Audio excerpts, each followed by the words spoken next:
In this video, we're going to look at philosophical considerations in economics from the viewpoint of what is popularly known and talked about these days as sustainability. We're going to look at some ethics, some of the policy, and some world views when it comes to economic thought. We can look at sustainability from several points of view, including what happens to capital, human capital, physical capital, and also from the point of view of social justice. And when we talk about sustainability, we're often talking about sustainable development. So we're going to look at economics through a philosophical lens. It differs from the hard sciences because economics is value-laden, unlike physics or chemistry. Policy decisions hinge on collective ethical and religious worldviews. That is, economics is heavily influenced by ethical, religious, and even philosophical perspectives. And economics is interested in what we call the public interest, which reflects deeper philosophical assumptions behind it. And the impacts on public policy often occur through these collective belief systems. So what is sustainability? Well, the definition of sustainable development that was put forward by the World Commission on Environment and Development in 1987, prior to the major conference on sustainability and in Rio de Janeiro, it defined sustainable development as development that, quote, meets the needs of the present without compromising the ability of future generations to meet their own needs. That is, economic growth must not undermine environmental integrity. Now, it's important to notice that environmental integrity is different than efficiency from an economics point of view, and efficiency is different than equity. Efficiency is something like maximizing the net present value, but maximizing net present value today can hurt distant generations. So sustainability involves moral judgment and intergenerational fairness. There's a tension between sustainability and economic efficiency, just as I mentioned. Intergenerational equity is a hot topic, and it has moral foundations. For example, some would argue that we use no discount rate, a zero discount rate, between the current and the future generation. But if you do that, you have no incentive to save money for the future either. So what exactly are we sustaining? The problem with this definition that we had of sustainable development is that it's very unclear. Is it per capita income that we have to sustain? Do we have to sustain natural capital? Do we have to sustain ecosystem functions? And there's a trade-off between per capita income and the capital stock and the ecosystem health. And of course, we have the issue of rich versus poor countries, and that has a redistributional dilemma associated with it. We're worried about global or national sustainability goals. And sustainability is not just development, but it also includes equity, and we want to avoid stagnation. So we see that there's a lot of redistributional dilemmas and global equity involved in this. And when we look at sustainability paradigms, we have basically two. One is weak sustainability, which is a neoclassical, if you like, a neoclassical economics view, which indicates that there's a high degree of substitutability between natural and reproducible capital. And the role of markets is to signal that trade-off. It signals how people are going to spend their money, and it induces technological change. Strong sustainability is an ecological viewpoint. It says that natural capital is often irreplaceable, and the focus is on preserving critical resources and ecosystem function and dynamics. So we can look at elasticity of substitution between the capital types. And elasticity of substitution is something we will define more formally in another chapter. The paradigm is this. When we look at the substitutability, the elasticity, we denote it with sigma. The weak sustainability viewpoint assumes at its strongest, if you like, that we have an infinite ability to substitute between natural capital and other types of capital, human capital, for example, and physical capital. So in other words, sigma is infinite. The strong view is that we cannot trade off anything between natural capital and other forms of capital. So this is at the other extreme, where sigma is then equal to 0. So these ethical frameworks are involved in policy design. Different worldviews influence policy preferences. Religion and philosophy frame decisions on justice, property, and equity. And if you look at things like justice and takings refers to the fact that you might have a piece of property that is in the way of a highway that's being built, and the government needs to, quote, take your property in order to build the highway through that area. And if we look at the US, it has a different view of private property than Canada really does. Canada and the US both use eminent domain to basically force you into buying, or to selling rather, your property. And there are different types of compensation mechanisms. And of course, there's also a philosophical tension between public goods, or the public, if you like, what we do for the public, and individual rights. There are 3 isms then of social justice. One is libertarianism, which is associated with Locke, and we refer to it as Lockean natural rights. Government has a minimal role, and the big critique here is that we don't really redistribute income to poor people, and we forego, perhaps, moral obligations. Then there's Jeremy Bentham's greatest good principle, or if you like, utilitarianism, where redistribution of income can be supported on the basis of on the basis of utilitarian calculations.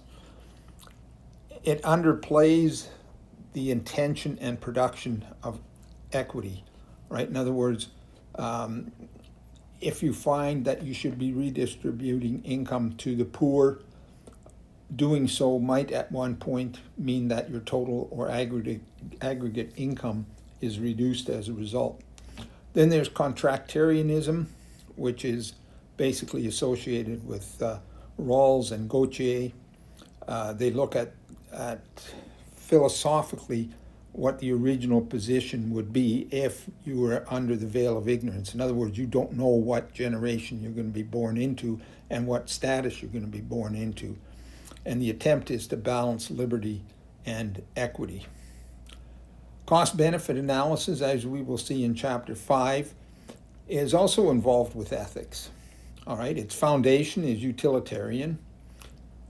In other words, we compare individuals. That's really what utilitarian means. So going back to this slide here, utilitarianism would say that the utility of a poor person is worth more at a particular point in time than that of a rich person. So if you give $1 to a poor person, it has more utility than if you gave that same dollar to a rich person.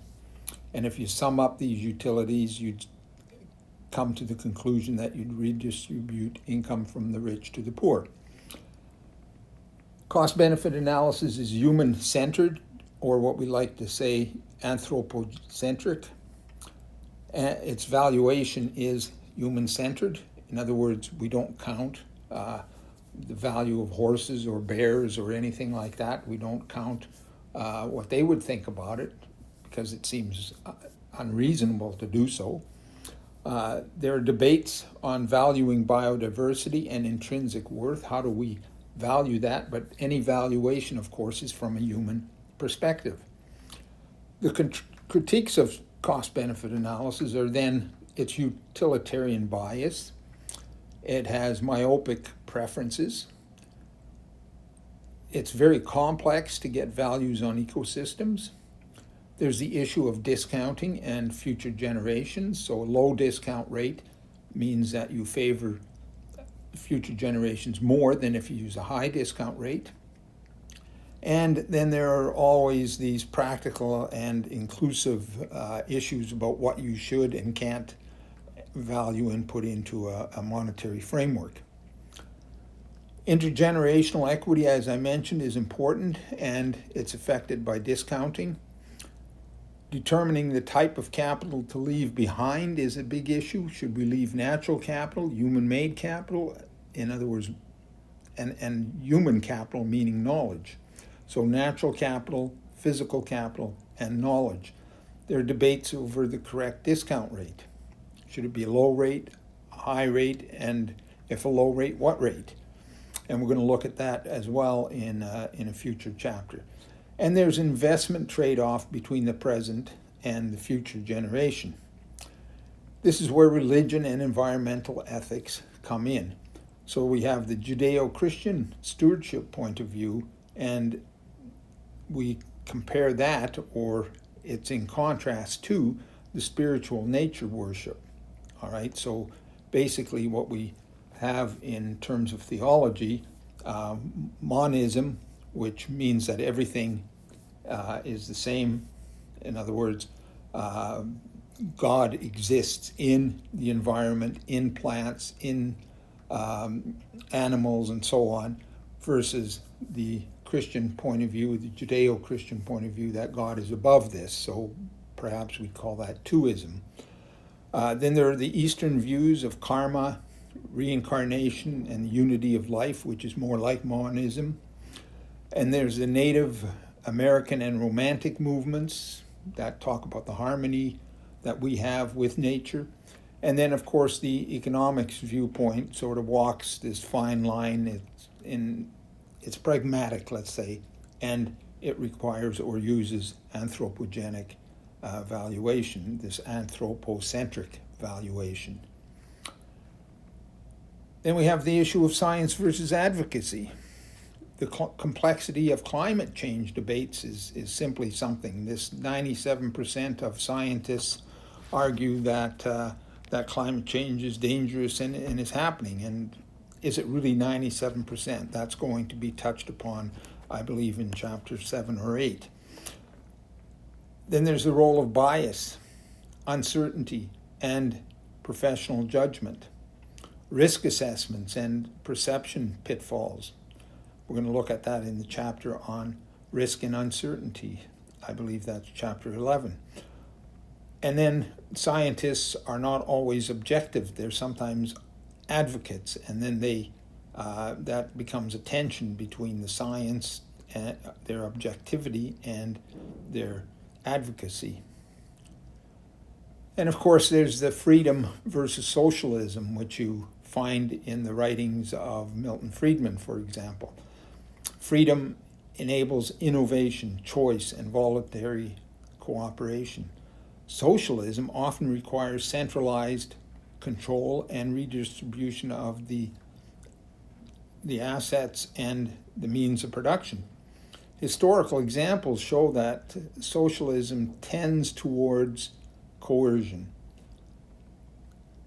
Ron Paul made the comment, freedom is living without government coercion.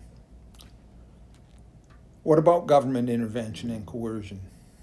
Government actions often begin with good intentions. Remember from chapter 1, we talked about Samuelson, and Samuelson considered citizens to be working for government, were always had the public in mind. Whereas when they were in the private sector, they were selfish. That we will find doesn't stand up in later chapters. Over time, interventions expand and become coercive. Examples are eminent domain, where we take property from one individual in order to build a road, for example. And that's not the worst example.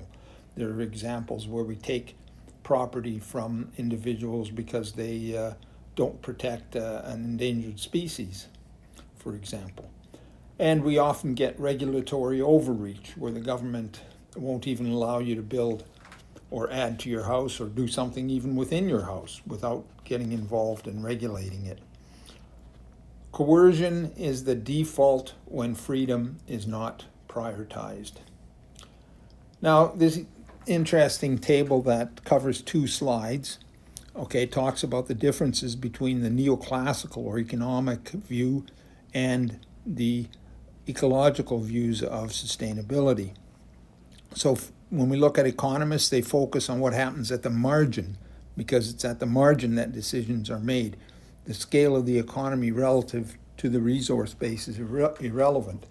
I had colleagues in Nevada who said, well, if this particular ecosystem disappears, then we have these huge damages. The problem is the ecosystem would likely not disappear, but pieces of it might become developed, for example.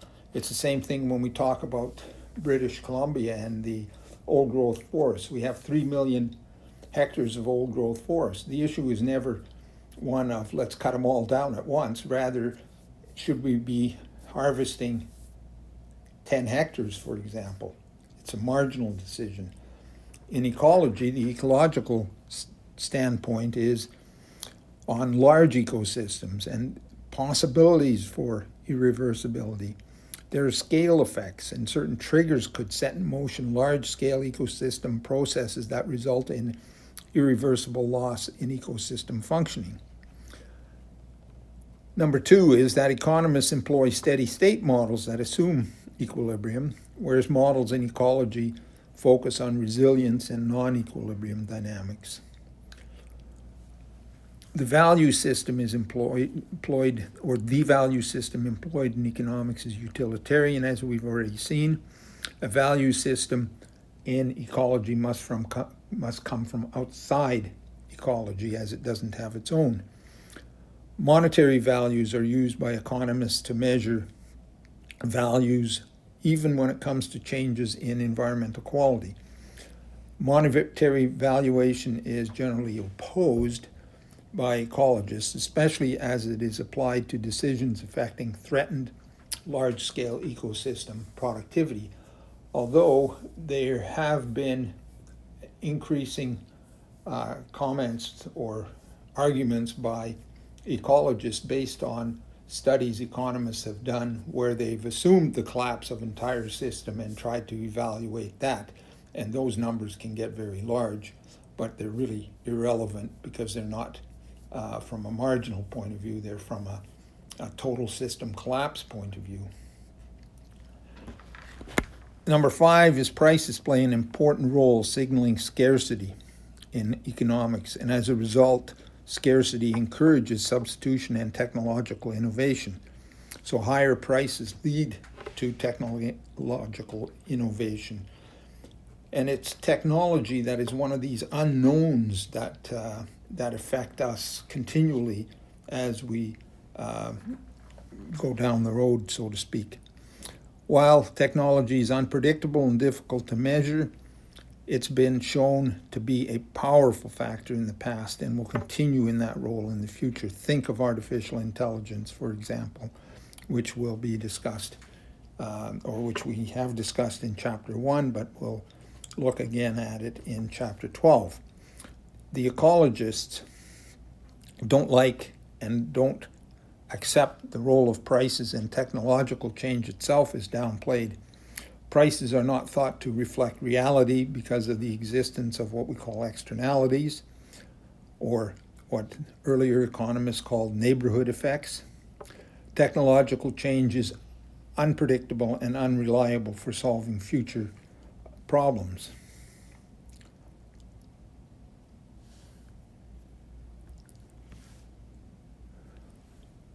When we come to point 6, discounting and present values are used by economists but discounting is generally opposed by ecologists, and their emphasis is on future generations. The current generation owes the future equal opportunities of its own, which means maintaining a non-declining aggregate capital stock. Adequate investment needs to be maintained to compensate the future for the use or degradation of certain resources. That's the economics point of view. Safeguarding the functioning of large-scale ecosystems figures prominently in satisfying concerns about intergenerational fairness that ecologists have. Preservation of variety of ecosystem functions with aesthetic services featuring prominently is what matters for them for the future. Economists, attempts are made to measure the well-being of various generations and then compare them, referred to as teleology, implying the making of decisions for the future generation. Ecologists argue that the rights of future generations trump the mere enjoyments of current generations, enjoyments that come at the expense of future well-being. This is a rights-based theory or deontology. Economists have used the safe minimum standard of conservation, which allows for trade-offs, but even the safe minimum standard of conservation has been criticized as a step away from cost-benefit analysis. In ecology, the precautionary principle is what permits less scope for balancing of costs and benefits. And finally, property rights of individuals feature prominently among economists, with government's role specified as that of setting and enforcing the rules of law, and where justifiable, relying on the state to correct certain externalities. Individualism is seen by ecologists as a source of environmental degradation, and state intervention is needed to protect ecosystems. So we have this tension between freedom and economy versus state-run, government-run means of production. At this point, it then becomes pertinent to think of what Thomas Sowell pointed out a couple of years ago. The fatal danger of our times is a growing intolerance and suppression of both opinions and evidence that differ from the prevailing ideologies that dominate institutions. So he is making the case that often scientists will plight for their position, even though it may not be an objective one, and that we need to have more debate leading to consensus about what is right and what is wrong with the different types of science that we perform. Sowell here highlights the risk of ideological conformity in science and policy, which is completely wrong. Consider, for example, the eugenics movement of the early 20th century. Almost all economists and almost all scientists agreed that there were inferior races.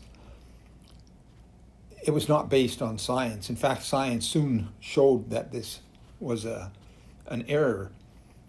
But it took the Holocaust of World War II to get people away from that particular stance on eugenics.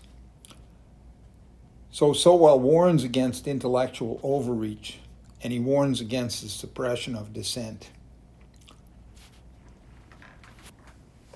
Research not only demonstrates that judgment is fallible, but it also shows that the degree of fallibility is often surprisingly great, and that faulty beliefs may be held with great confidence. As I pointed out, eugenics is a very good example of that. Here, this author emphasizes caution in scientific advocacy, and he supports skepticism toward consensus-driven policy. So we have these competing definitions. Scarcity-based. allocation of scarce resources among competing ends, which is how Lionel Robbins defined economics. Many economists still use, particularly in introductory economics classes, this shibboleth, if you like, that economics is a science that allocates scarce resources among competing ends. That would be a bit of a misnomer. Then there's the issue of wealth-based production, distribution, and consumption of wealth. If that's the basis of your economics.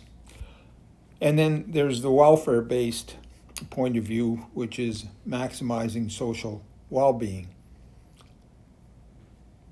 So Robbins' definition, going back to it, is that economics is a science of human behavior, and its focus is on means and ends relationships. It assumes scarcity and choice, subject to scarcity.